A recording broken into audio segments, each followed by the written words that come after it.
Okay, I am Becky Tang with I Take the Lead. We are based out of Portland. I'm in the Portland area, and I oversee the Portland area.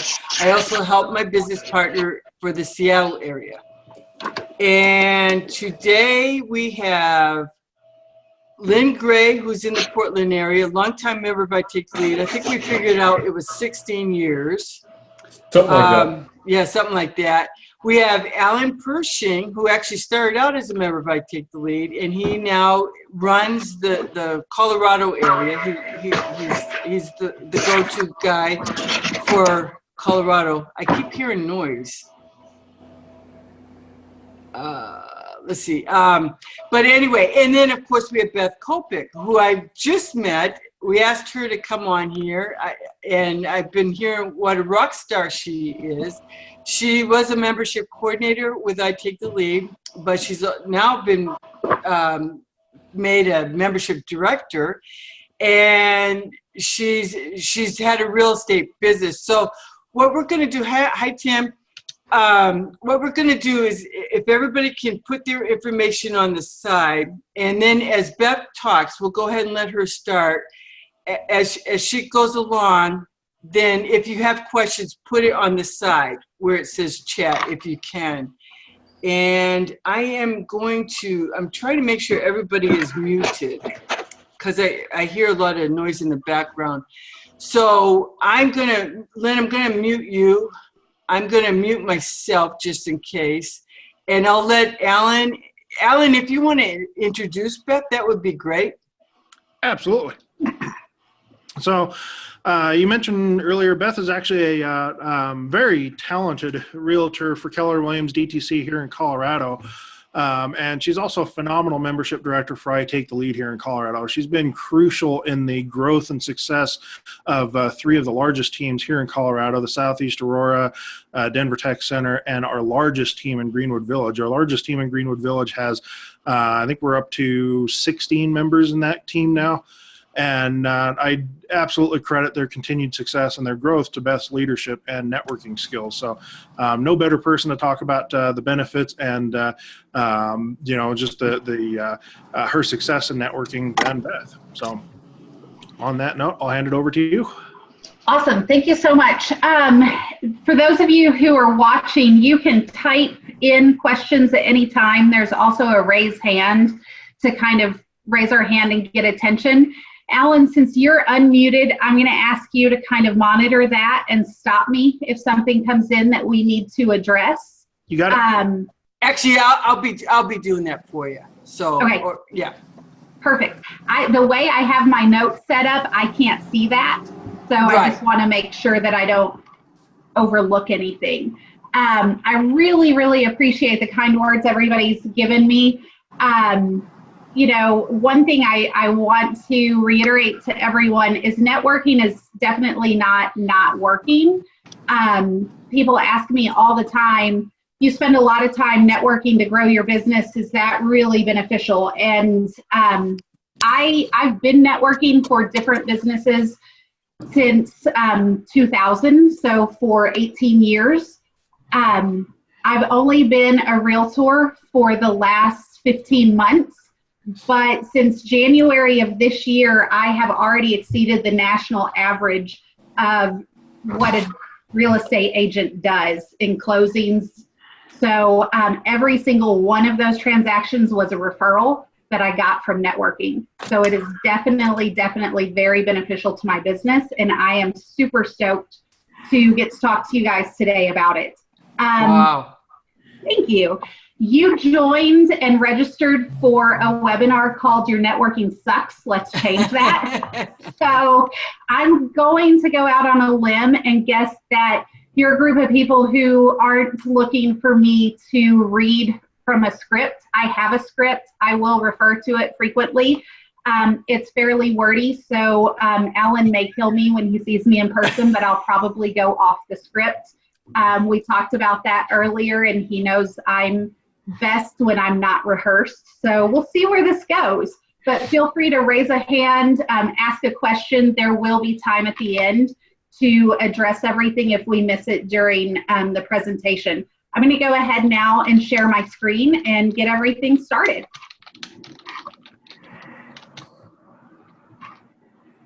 Maybe. Okay. Can everyone see that okay? Yep. Looks good. Okay. It's not moving though, so let's see. Okay, so this kind of takes us through our agenda. First big question I get asked a lot is, why should I network? You know, people do know that it's the main source of my business, and so they ask, you know, is it really worth it? We've already talked about that a little bit and where my business is. I will say for every transaction I've closed since I became a licensee, they were all complete strangers over a year ago. So definitely by getting yourself out there, sometimes putting yourself in an uncomfortable position, as long as you approach it with a genuine intent and coming from contribution to grow your sphere and be of service to others, you will see a huge, huge benefit. Networking has a lot of benefits. Just a regular group of people that you are in constant contact with will help you develop trust-based relationships and have power partners. I mean, the biggest reason I got into this was I was an outsider. I started out my life in politics and a little bit of lobbying. Then I was in fundraising for United Way. And most recently, after we moved out here, I played it safe and was in retail management until I found an area that I was passionate about.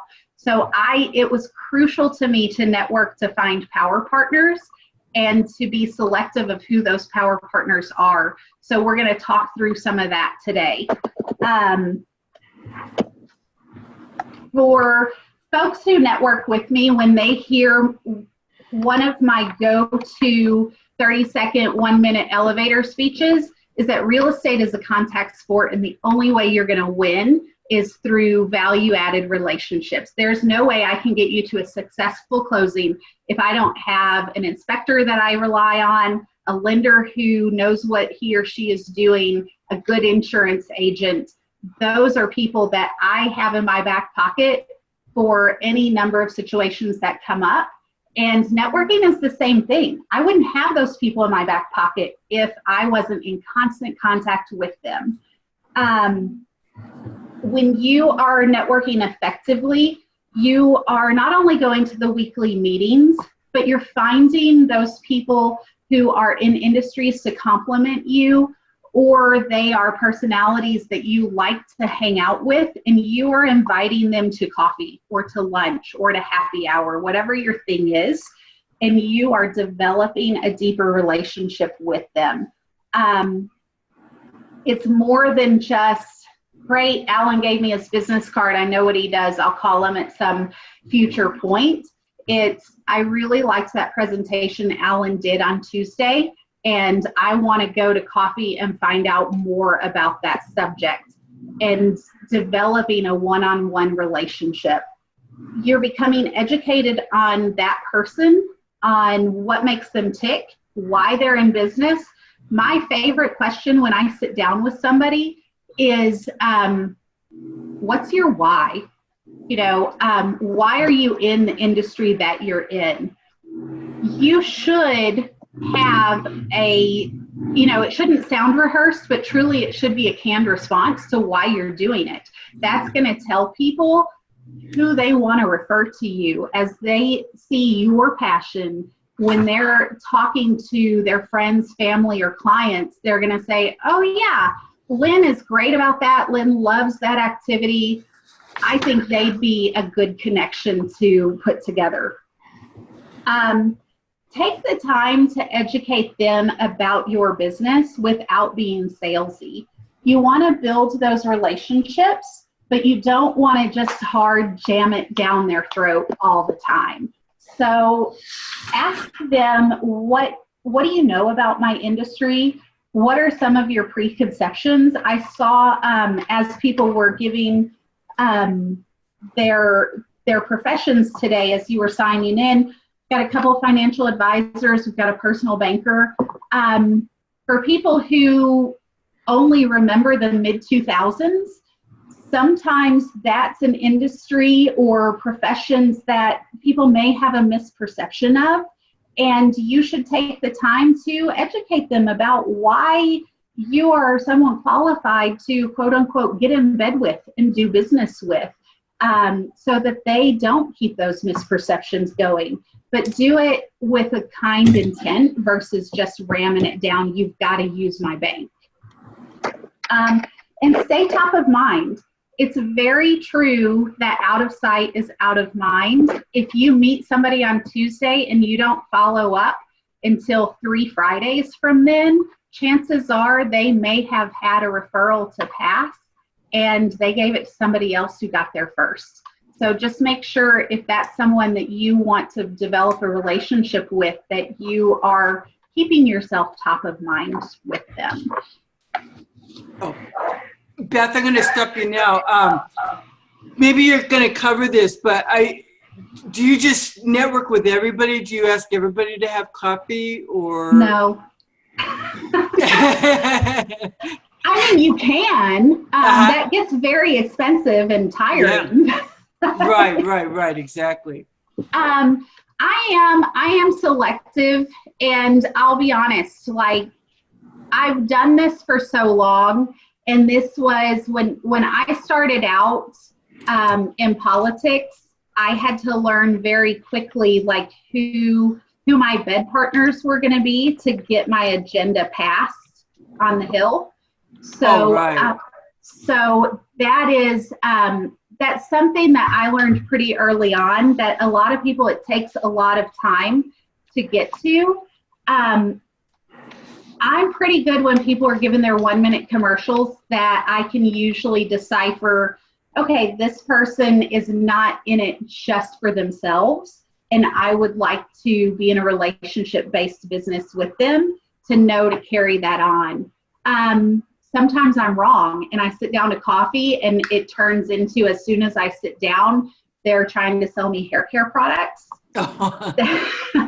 That's okay too, because we need a lot of different relationships, but it is okay to be choosy, and it's also okay to say, I need this industry in my Rolodex, and I'm not going to go to coffee until I find an insurance agent that I want to start doing business with. And you may have coffee with 50 insurance agents before you find that person.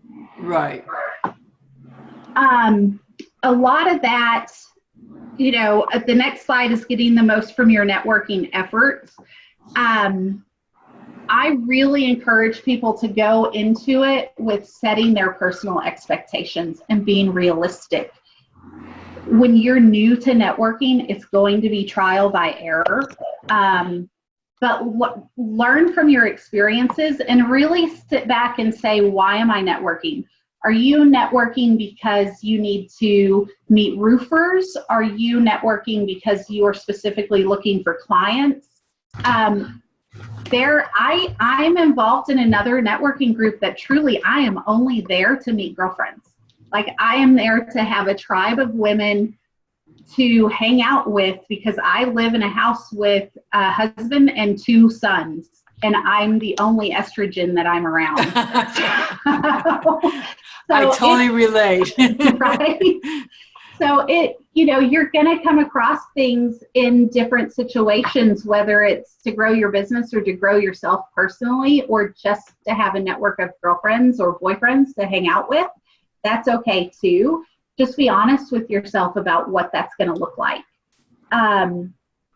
What do you want to accomplish? When I go into a weekly networking meeting, a lot of times, the 3 groups I'm involved in here in Colorado, we get guests, but each of the 3 has a pretty standard, solid group of people who are there week after week.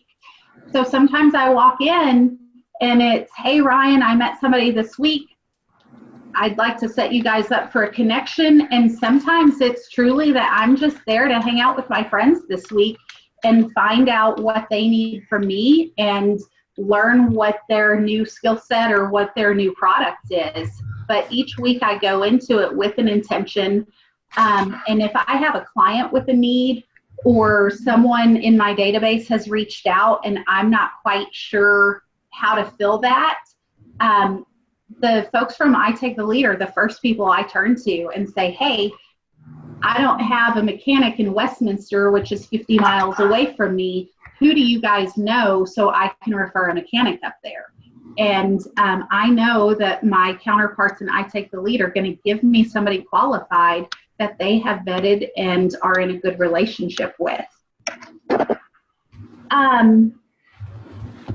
Also, kind of when you're going into like a one-off networking event, it's not a weekly event, you're going to a corporates and cocktails type of event, it is okay to have some canned icebreakers. You don't want to do it like a creeper manner, but it's okay to see somebody from across the room and just walk up to them and start talking. That's why they are there.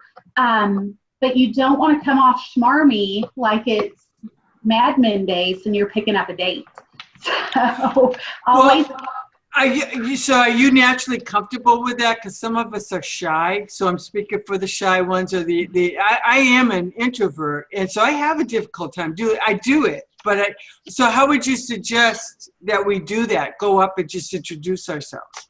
It's hard, and I'm an extroverted introvert, so I get it. Okay. Like, I have to, there are times where I have to pull up somewhere and kind of talk myself through, okay, there's going to be 50 people here that I've never met before, but I'm going to get through this.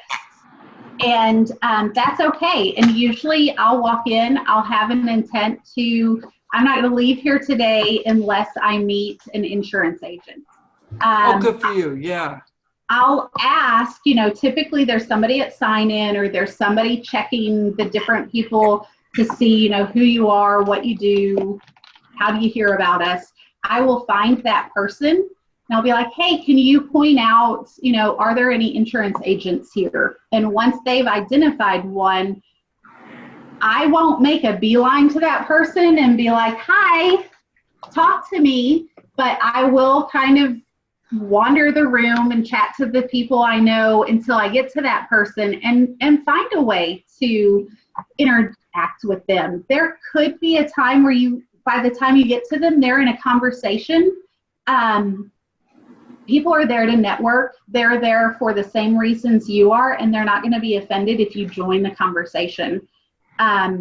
Denver is a huge, we're all sports fanatics here. So I try to keep up on who's being traded where, what's going on. And I'm able to walk up and everybody knows what went on with the Broncos last Sunday. If it's football season, 9 times out of 10, that's an icebreaker for me that I didn't have to think too hard to do that. Oh, absolutely. Let me just stop because Lisa Stewart is a member of our Seattle groups. She does videos. She said introverts unite, and she said she loves that your approach. Can you point out so and so? And it gives her a purpose to be there. Lynn Gray, who I introduced earlier, he said you can take leads, group friends with you, and it can help break the ice. And I know we do that a lot.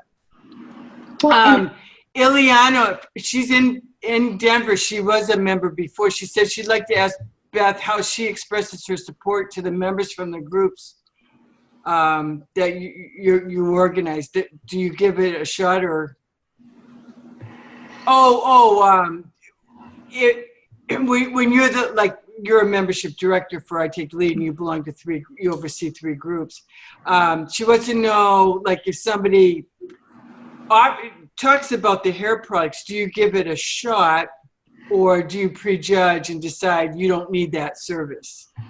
Really, it depends. I look at that. I have nothing against networking with multi-level marketers because they know a lot of people and they're growing a small business just like I am. I look at it very similarly to my business. In the Denver metro area, there are 25,000 licensed realtors. So everybody has a cousin, a brother, a friend, a coworker who does it on the side. There's at least 1 or 2 people that they know that does what I do. My sister does Rodan Fields, and I probably have 5 or 6 friends who also do Rodan Fields. So if they start hard selling me, I do kind of shut it down and say, look, my purpose today is really to find out about you. I want to hear about your products, but right now I'm not in the market for that. Next time I'm ready to order that type of product, I'm happy to give you a shot, but let's talk about what we can do to mutually grow our businesses. And, you know, when I allude to the number of real estate agents, I look for a way to set myself apart, because there are certain areas of town. I'm licensed to cover the entire state of Colorado. We're a huge state. It's 3 hours for me to drive where I'm at to what we call the Western Slope on the other side of the mountains. So while I can represent communities anywhere in the state, I don't, and I'll refer that out. And I really go in to tell people, you know, this is the area I serve. This is the demographic of people that I work best with. That's the referral I'm looking for. However, if you know somebody else, I am happy to connect them with an agent who is perfect for them. And so I never really get worried about I'm in too many groups, because there are lenders who are, you can spread yourself too thin, but there are lenders with different areas of expertise. And, you know, some can't do remodel loans, or some can't do VA loans. Those are very niche markets. Some don't do reverse mortgages for the elderly. So I keep my ears open, and I know that there's one guy that will get all of my reverse mortgage business. There's one lady that will get all of my VA business. And that way I can play fair in the sandbox and have reciprocal relationships with multiple people in the same industry. Does that answer the question? I think it does. Well said. So, Ileana, did that answer the question? We'll find out. So you can go ahead. Awesome. Thank you, Beth. Thank you for that. No problem. One of the biggest things is to come prepared. I mean, if you, a lot of people, I always have business cards. Part of my industry, we leave business cards in the homes so the sellers know that we've been there and who has been in their house. So I always have business cards on me, but a lot of people now are going to virtual business cards, and that's fine. But make sure if you're going to a networking event that you have either a paper card or a virtual card. So when someone asks, how do I get in touch with you? You can hand them your card, or you can text the card to them and they have it. The last thing you want is to finish networking, get in your car and be like, I just met 10 people and I have no idea how to get back in touch with them. Because those are all dead leads and dead potentials for you. You want to be the driver. You don't want to wait for somebody to reach out. Have a prepared 30-second to 1-minute commercial. I have 2 that I use interchangeably, and sometimes I mesh them together depending on who my audience is. And that way, when I'm networking with the same people week after week, they don't hear me say the same thing for 6 months straight, but they may hear me say the same thing for a month straight, you know, but just that's going to prove why you're an expert. It talks about what you do on a regular basis and why they should choose your business versus somebody else's. And then while you're at the group, have something to take notes on. I always have a notebook. I have one specific notebook that I take for networking, and I can pretty much, I actually have one I take the lead only notebook, so that as we go through, if somebody has a question about, oh, Drew presented a couple weeks ago and he was talking about this really cool exercise, I can refer to that. And if Drew's not there that day, I can tell them, yeah, if you want to reach out, that was on May 13th, and it was called whatever stretch it was. And that way they have some commonality. Not everybody takes that in-depth notes, but it does help you to take some notes along. So when you follow up, you can, they feel special because you were paying attention, and it makes it a relationship-based contact right off the start. Absolutely, I agree. Oh, Lynn said, cards are cheap. Have them with you everywhere. If you don't have cards, you're not serious. Right. I agree. The dreaded F word in networking and sales, follow-up. This is so crucial. It does not matter how good you are with your 1-minute commercial or talking to people about the Broncos or the Rockies. If you don't follow up, you are dead in the water. And this is where so many people mess up. After you meet somebody, it is important to follow up within 24 hours of meeting them. This is where your notes are handy. You know, you don't have to have taken a novel, but it is so important to be like, hey, Jay, I really loved your speech about long-term care the other day. I know nothing about this at all. My mom is 80, and I would love to sit down with you and find out if she's missed the boat on that, or if it's something that we can still look at for her. And then Jay is, you know, he knows that you're interested in talking business. He knows that you heard what he had to say in his presentation, and that you're not going to just sit down with him to, you know, waste time. It's also okay if you're not that in depth to pay the person a compliment and just follow up. Hey, I really appreciated you visiting my leads group the other day.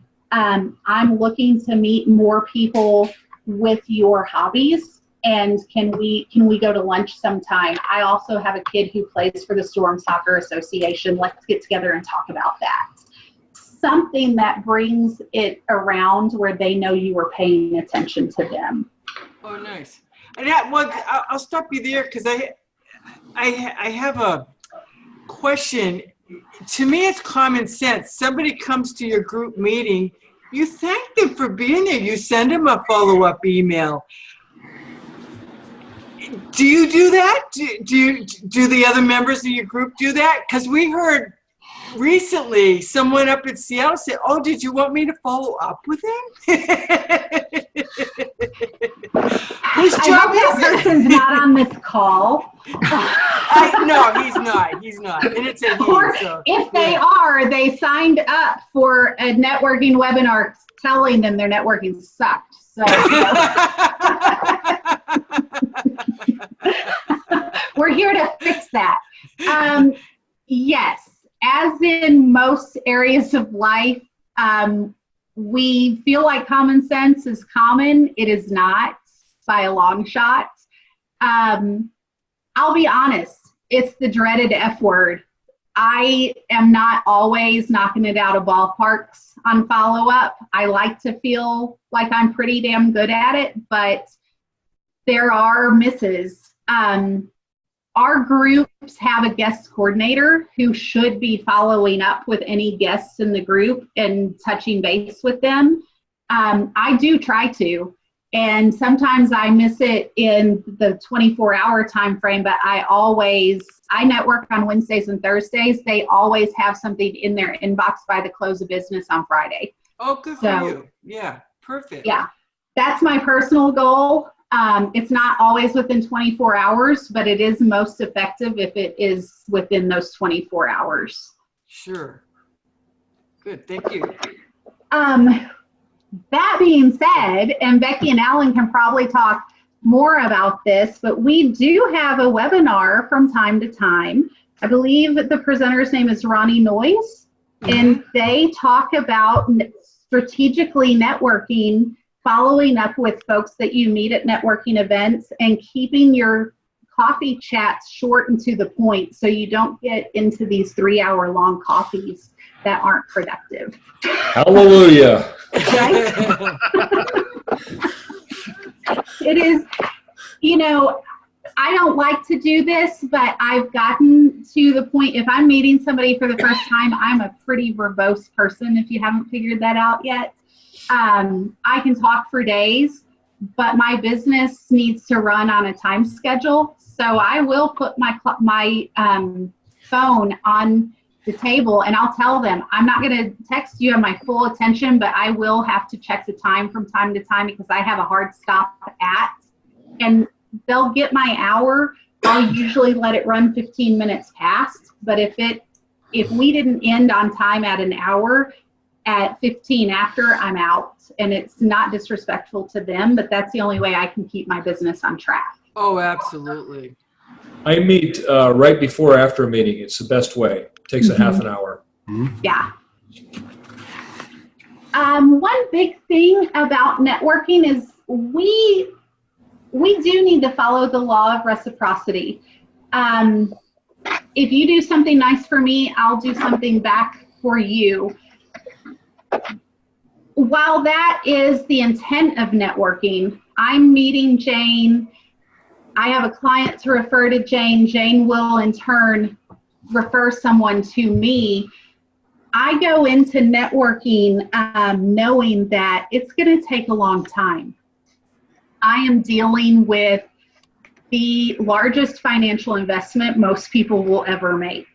So they have to trust me and feel comfortable to do business with me to go spend $500,000 with me or more. I mean, that median home in the Denver market right now is $543,000.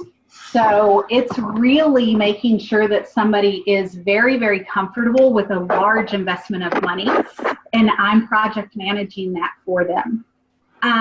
When I sit down, I make sure that people understand where I come from and my business approach. I do ask for business at the end of my meetings, but I realize that it may be a while before somebody gives it to me. I don't hold that against Jane if I met with her once and she wasn't able to give it to me. If I know somebody who needs her therapy services, I still refer to her in hopes that over the course of time, she's going to run into somebody and that's going to come back to me. I'm a big believer of what you put out in the universe will come back. And that means supporting other people's businesses as well. Excellent. Bill Gates tells us that patience is a key element of success. We just talked about that a little bit, but definitely networking is a test of patience, persistence, and consistency.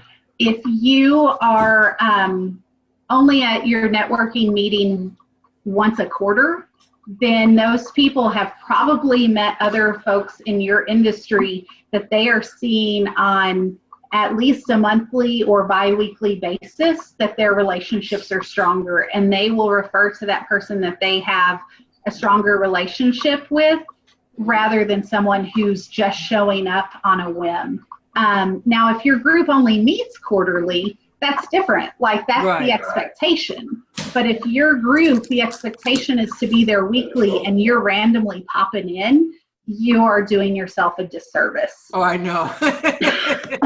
Alan and I high five you on that one. And Lynn, actually, too. He almost never misses his meetings. So, yeah.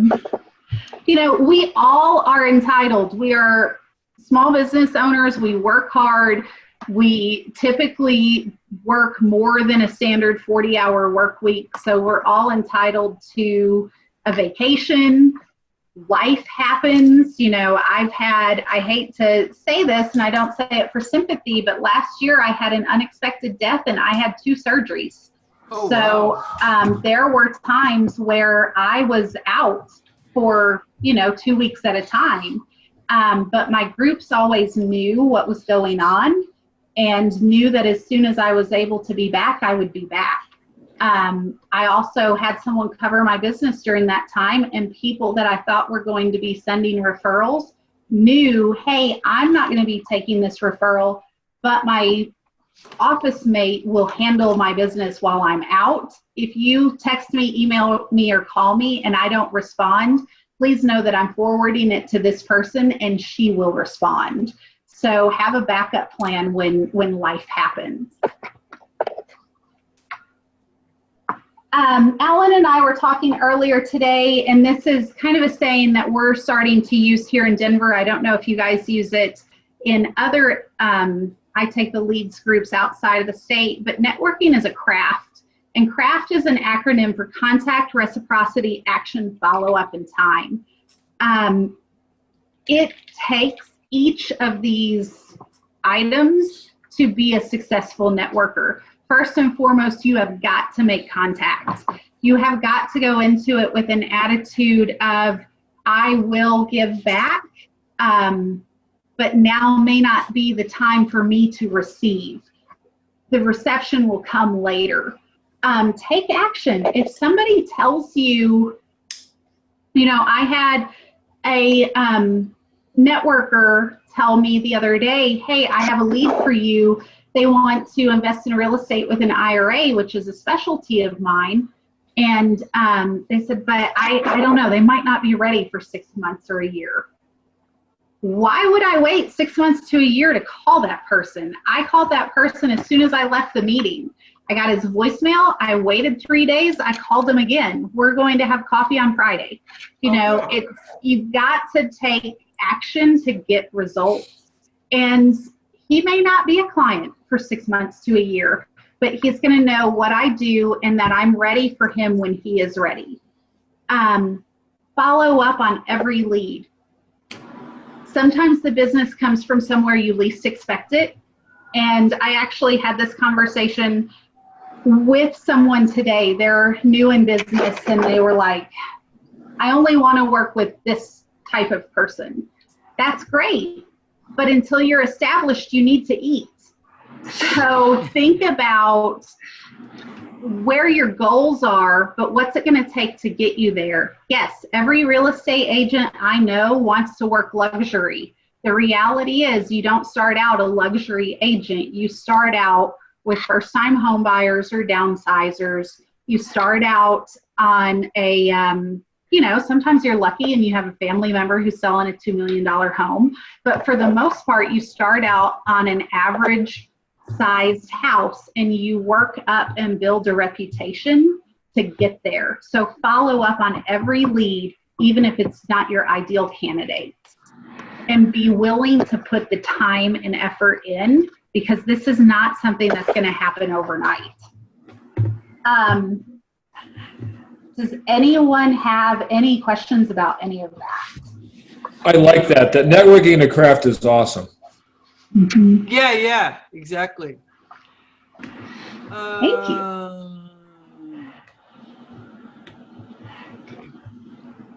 No, we don't have any specific. Oh, okay. So you're done. Thank you. I'm sorry. I was looking to say. This is the interactive portion of the tour. Oh, okay. Very good. Very good. Sorry. Okay. Let's see. I meant to. Okay, I'm looking to see. Okay, so now.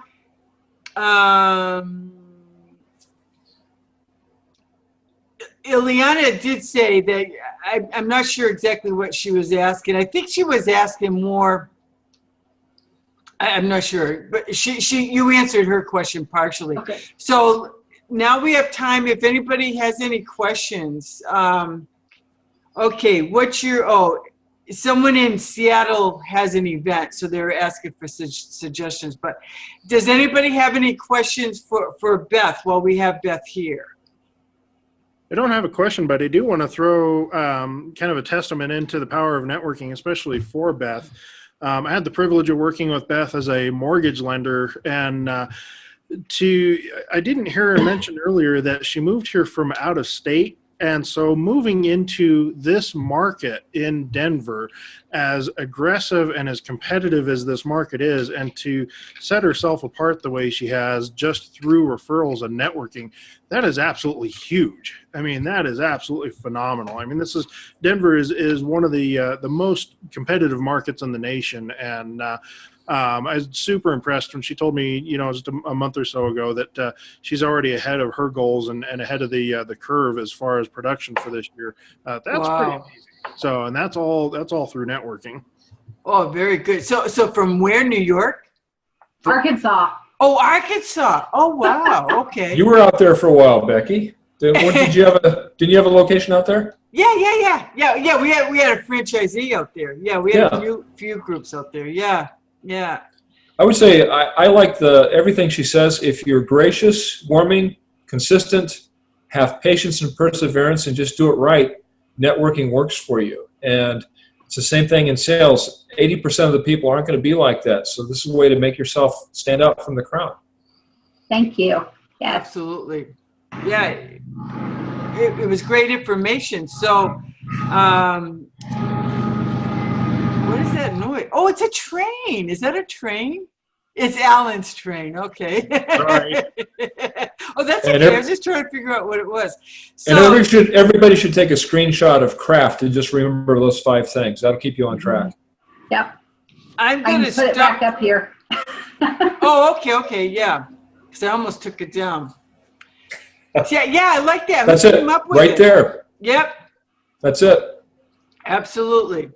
And as sad as it is to say, I mean, Becky said it earlier, common sense. I mean, if you're in a sales-based industry, you probably hear that 80% of the work is done by 20% of the people. This is how they do it. I'm not teaching you like a new concept, but it is a proven strategy that I just, I'm not the smartest person around, but I listen and I implement. Absolutely. And that's why we have you on here. Trish Barkley said thank you. I think she has to run, but she wanted to say thank you to you. She's a longtime member with American Family in our Portland area. So thanks, Trish, for being here. Good. Well, do we have, okay. I do want to, for any of you in the Portland area, Lynn and I are going to a mixer at 5:30 downtown Portland on Nato Parkway. If you'd like to join us, it will be well attended. And we have a lot of other things coming up. But speaking of Ronnie Noyes, I wanted to mention, I've got a special, I haven't even mentioned this to Ellen yet. She does these workshops here in Portland. And she's a marketing coach known for building her business through networking and has created systems. And she's done these webinars. Well, she does workshops once a month in Vancouver. And it's $25 to the general public, but our IT Lead members can go for free. Well, we have a special treat because she's going to be doing a webinar. June 12th. It's networking for newbies. It's the first of the 3 workshops she does, and it will be free for IT Lead members. So, Alan, I'll be sending you the code so you can get it to your members. And then we'll have them for our Seattle members as well. So I'm very excited. She'll have one that she's doing in September, which will be Next Level Networking. And then the third one will be in October, Superpowered Networking. So we will be continuing with those, take the summer off from the networking webinars, but we'll be getting them out on Meetup and out in the announcements pretty soon. She's already given me the information. So, and Sandra Arnold said, thank you, very informative, and craft is the name of the game, especially in sales. Jane Conboy said, follow up, I agree. Oh, Patty Hopker was on there. I didn't see Patty on there. So thank you, Patty, for being here. So we're almost, well, Alan, do you have anything you want to add? Or Beth? I know we've got a lot of people from Portland and other areas of the nation here. So if you know of anybody who is planning on moving or to Colorado, reach out to Beth. I think, Beth, do you have the contact slide at the end there? I do. Perfect. Yeah, email Beth, reach out to her. Thank you. And she'll take wonderful care of you. So. No problem. And, I don't know, at one point I had moved my screen to where I couldn't see what people were typing, but some industries are like real estate. I've talked to some other industries in networking where the industry standard is to share referrals. And, if you're moving in Portland and you don't network with someone that you trust in real estate, reach out to me. I will interview them. I will make sure that they are going to provide the same level of care and give you a quality lead to talk to an agent there. And we do that. I have an international network of people that I can vet for you. It's okay to talk to the people you network if you're moving wherever you're going and say, hey, you do insurance. Are you licensed in Arkansas? And if they're not, because it's a random state that doesn't, a lot of people don't carry license if they don't live there, they may have a friend or someone in under their company's umbrella that they can refer you to. So that is never a question that you should be afraid to ask. There are no silly questions in networking other than the ones that you're not afraid, that you are afraid to ask. Well, very good. Well, thank you. Thank you. I totally agree. And I want to thank everybody for being on here. I will be getting a replay out to everybody. And it goes, because we had several people who couldn't be on. As a matter of fact, we had a realtor here in Portland asking me for the replay. I said, well, she's not going to be doing it till next week. Oh, okay. Yeah, that was Korea. So anyway, I will be sending the replay to everybody. I want to thank everybody. We're a few minutes early, but Beth, thank you very much. We really appreciate everything. And there's a reason you're so successful. Well, I appreciate it. I hope that you guys, this was a value add to your day. If you have questions that you didn't ask here, or you get offline and you think of something tonight or tomorrow or next week, email it to me and we can chat or email back and forth and get your questions answered. Absolutely. And it's beth.copic@kw.com. Correct. So perfect. Okay. Thanks, everybody. Bye-bye. Bye. Thanks, Beth. Very good. Thank you.